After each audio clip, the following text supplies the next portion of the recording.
Kasi naalala ko yung pagkain unang-una, kahit nga hindi siya dito pag-aral.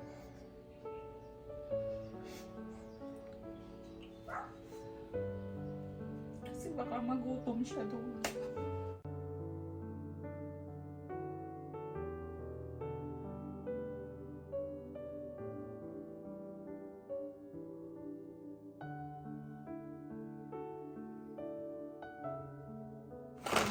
Ito miss namin ito pag wala nahanap. Hanapin ko ito yung luta. Kumawit ka doon, nakabaga asawa.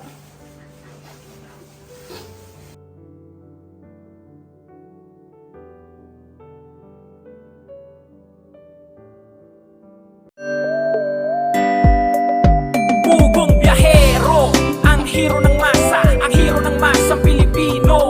Handang maggala sa kabundukan para ang ating kababayan ay mapuntahan.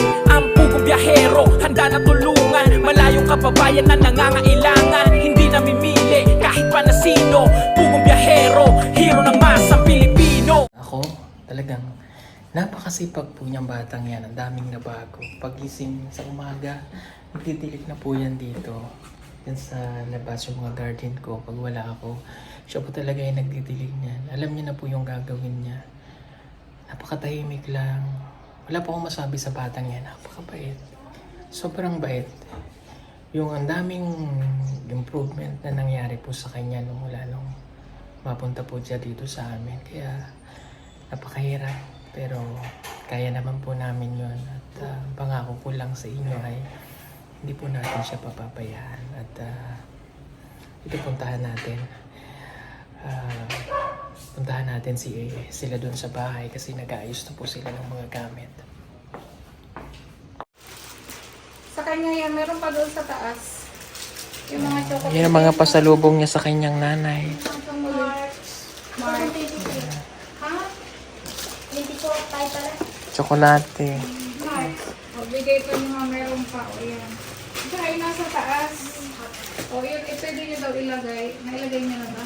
May mga chocolate pa sila din. Sabi ko, dalhin na lang nila yun.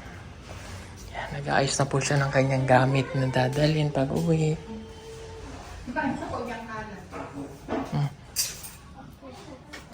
Nilabas kasi nila Eric na. Mamimiss mo itong kwarto na to. Ha? Mamimiss mo itong room na to, ano?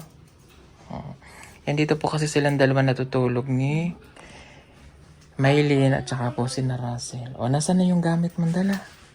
Alin pa dyan? Ang yung dala? Yan, alin pa? Ito? Alin pa dyan? Ito lang ito. Ah, ito lang? Tsaka ito? Ito? Pati yan kasama? O, sige. Kasi iaano natin yan, ibabagahe. Ito dadalhin sa landas niya. Ayan po yung kwarto niya. Mamimiss niya yung kwarto niya. Dito po yan sila natutulog. Ito po, ilalagay. Ayan, nagliligpit pa sila ng kanilang Nanay dadalo. Lorna na pala ito. Ito sa akin pala. Dadalhin daw nila ito sa landas. Yung iba, i-box na laang. Pero dapat magkakahiwalay kung para kanino. Ha? Ayan, para kanino? Sa nanay Lorna. Nanay Lorna. Padala yan ni Ma'am Edna. Tapos yung Okay. mga, yan, itong kasi ano na nila. Meron pa doon, na Swiss Miss. Ito na lang ko dali. Ayan. Basta yung sa inyong paghiwa-hiwalayin nyo, yung sa kanila magkakasama. Yung kay Ninita o kay Russell, magkakahiwalay. Asan na yung chocolate mo, Ninits? Nasa baba? Oo, sige, ilagay niyo sa maleta. Yung kay Russell. Ayan. Mayroon pa si Nanay Lorna yung Swiss Miss na nasa box. O, yan po kasi yung mga package na pinapadala sa kanila Yung dito. Swiss Miss na nasa box. Dadalhin din nila pag uwi. Ayan, hindi na nila yung ginagamit eh. Dadali namin doon sa kabilang bahay. Ang mga tambo. Okay. O, pag nandun ka na, saan ka tutulog? Warong sapin. Asan na yung inyong maleta? Dapat naiunan ha. Asan mo yung bilda mo unan? Bilang ka ng unlan, kumot. Kailangan laging malinis lagi higaan mo para hindi ka kakatihin. Hindi ko ano mo. Yung vitamin C niya, padala. Oo, papadala. Sisiponin ka doon. Vitamins. Bibilhan pa ulit. Hindi kasi nagiinom doon. Pero ito hindi sipunin. Hindi din siya, ito si Russell ang, saka si Maylin ang ubuhin. Wala. Sipunin si Russell. Nagkalat yung kasi nagkalkal sila. Nagkakalkal po sila ng kanilang mga Mga iuwi. gamit. Tapos naglaba. Galing kasi Batangas. Ay, Naglaba sila. Yan, nakasampay. naglaba. Naglaba sila. Tapos yung mga... Sino magkatabi pagtulog? Salitan sila. Yung isa may kutsyon din eh. Hindi na kasi tumabi si Russell kay kay Nia eh. Oo. Dito. Di ngayon, dalawa na lang kayo ulit dyan sa kwarto nyo. Dalawa na lang. Huwag mong ganun yung wala. Hindi ka na nila makakatabi pagtulog. Umalis to kayo. Hindi ka na nila makakatabi pagtulog.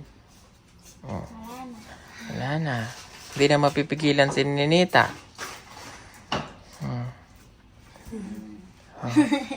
Puno na ba yung Pinigilan niyo ba si Ninita? Pinigilan. Ayaw na ni Ninita talaga na. Ikaw Russell, baka uuwi ka din. Baka hindi ka na rin bumalik. Babalik po ako. Ikaw Mai. Babalik ka hindi? Babalik ko. Babalik yan. Si Ninita lang ang hindi. No? Talaga, hindi ka na babalik. ay, babalik kami. Ayan. Sige. Hindi na natin mapipigilin si Ninita. Boy. Babay na daw. Babay na. Babay. Magkakasabay naman kayo no? Bababay na sa akin. Nagbabay na sa'yo? Kahit nga po natutulog kami, binubulungan kami. Bye-bye. Si Russell, gusto mong dala Russell ng Swiss Miss? Meron pa ako dun. Dali, bigay mo na lang sa kanya. Dadagdagan ko na lang yung bagahe mamaya. Mag-a-add ulit ako. Meron pa ako doon yung yung pinadala din ni Mama. Hindi naman namin inaano kasi ito na lang sa inyo. Oo. Kasi sa mga kapatid mo. Hala, dito ka. Ayan, hindi na natin mapipigilan si Kuan. Aling Lorna. Si Aling Lorna. Yung mga bullpen. Ayan, magkakasama pa naman. Magkakasama naman kayo pag uwi, no? Mamimiss niyo ba si Ninita? Mamimiss namin. Mamimiss po namin. Siyempre po matagal na rin po namin nakasama dito eh. Mamimiss ka namin. Tapos ingat ka lagi doon. Mag-aaral ka pa rin mabuti kahit nan ka na. Sana mag-aaral ka pa rin. Huwag kang mag-asawa.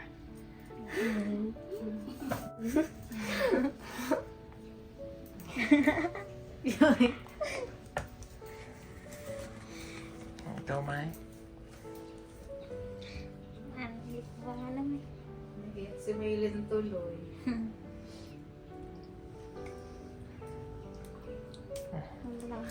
Sabi ko lang po sa kanya. Kahit po uwi na po siya. Mag-aaral pa rin po siya.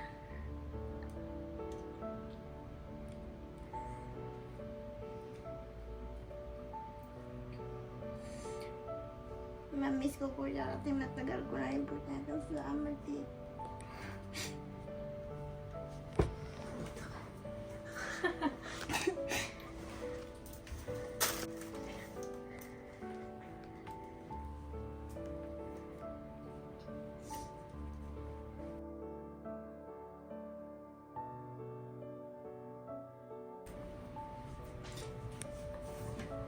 Sabi ko lang po sa akin, huwag po siya nasusuko. Kahit nandun na po siya, mag-aaral pa rin po siya ng mabuti.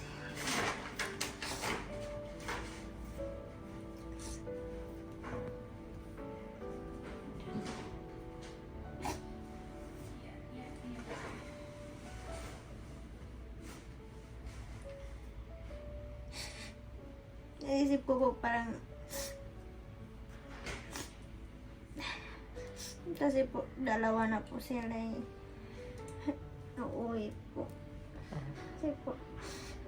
Kasi Madeline din po dati, umuwi din po.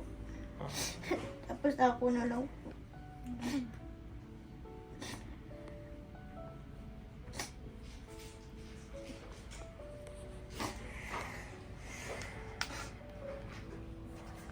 Kasi naisip po nitong mga bata. Si Madeline kasi umuwi. Tapos si Ninita uwi rin. Oh, kahit umuwi na sila, May, ikaw, wag kang uuwi, ah? Po. Oh.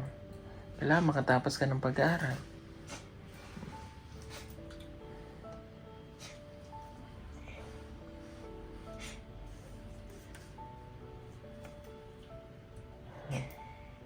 Kasi po dati po, masaya po ako kasi po yung mga pinsan ko din po naging scholar po. Masaya po ako nun.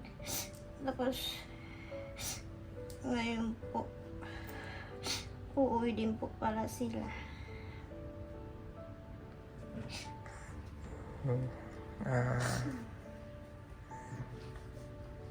Kasi kumbaga, sila yung may gusto noon, Sila yung may gusto, hindi naman natin kagustuhan na sila ipauwiin. Sila yung may kagustuhan. Oh, yung case naman ni Ninita, naintindihan nyo naman kung ano sitwasyon ni Ninita, kaya intindihin natin si Ninita.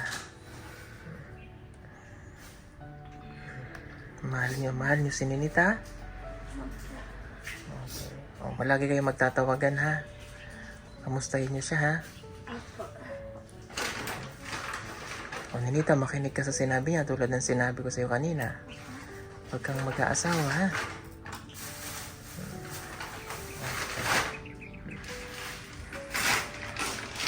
Si Ninita, ay wala pa dito si Sinea kasi napasok pa. O mamaya magpapaalam din yan kay Tatay Hernan. Isang araw na lang. Mamaya dadating po si tatay nila. Si Tatay Herns. O Ninita, anong gusto mong sabihin kay nanay? Maraming salamat po, alaga sa akin. Mamimiss ka namin.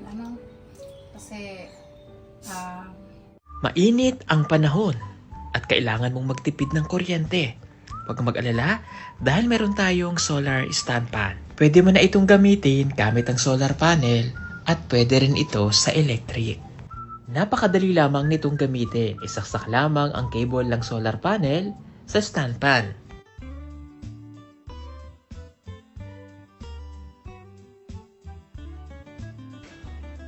Ibilad ang solar panel direct sa araw. At ayan, pwede mo na siyang gamitin.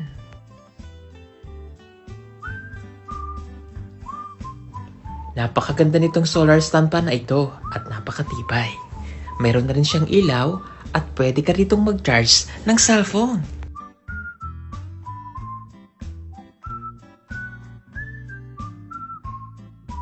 Kaya ano pang inaantay ninyo? Mag-order na at mag-message lamang po kayo sa aming messenger account at PB Team Solar. Sa bawat order po ninyo ay malaking tulong po sa ginagawang pagtulong ng PB Team. Maraming salamat po!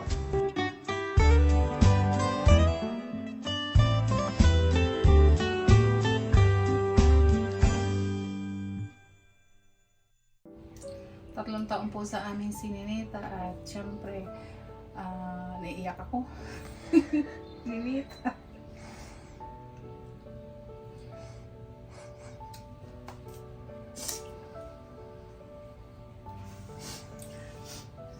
Yung kasi hindi na po maano yung desisyon niya kasi kanina po na nakausap ulit siya ng kanyang psychologist, yung child psychologist. Thank you po kay ma'am sa US. Lagi po siyang tinatawagan at kino-convince pa po din siya na kung magbabago yung isip. So, nire-respect din po natin yung decision niya na sana nga po ay pagdating niya doon, may pag-aral ka pa rin, huwag kang mag-aasawa, ha? Kasi siguro yung hindi ko po rin kasi hawak yung isip niya, yung gusto niya. Sa nakikita ko parang yun, namimiss niya yung family niya, si Nanay Lorna. Yun yung isa yata sa reason niya. At mayroon din kasi nga po yung kanyang development po ay late, no? So according po doon sa psychologist niya, pero hindi pa rin po yung assessment po. Actually mayroon po sa kanya nang pinadala yung ating psychologist sa US na para sa pagpapagamot sa kanya na sa developmental page. So, marami na po kami yung hospital, yan sa Asian pa po. So, binigyan po talaga ako ng budget ni ma'am doon sa US para po mapa-assist po si Ninita para mailagay siya sa tamang school. Kasi ang sabi po talaga niya, yung pagdating talaga niya dito sa amin in 3 years, bago pa lang pong nag-i-start si Ninita. Kaya, yun, sana kung ano, hindi kasi po talaga natin siya mapigilan, no? So, in terms po talaga sa pag-aaral, parang medyo hirap po natin siyang pilitin.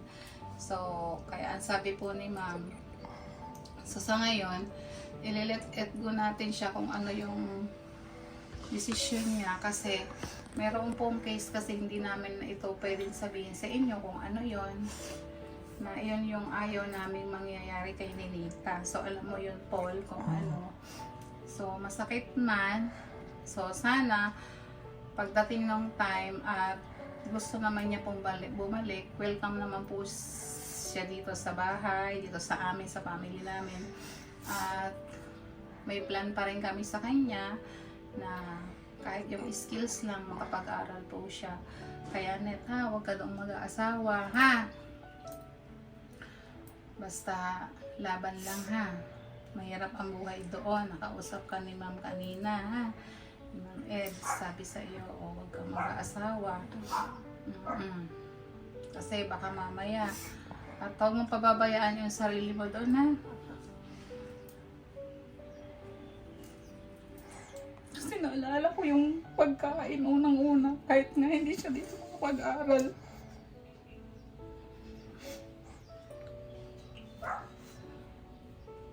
Kasi baka magutom siya doon.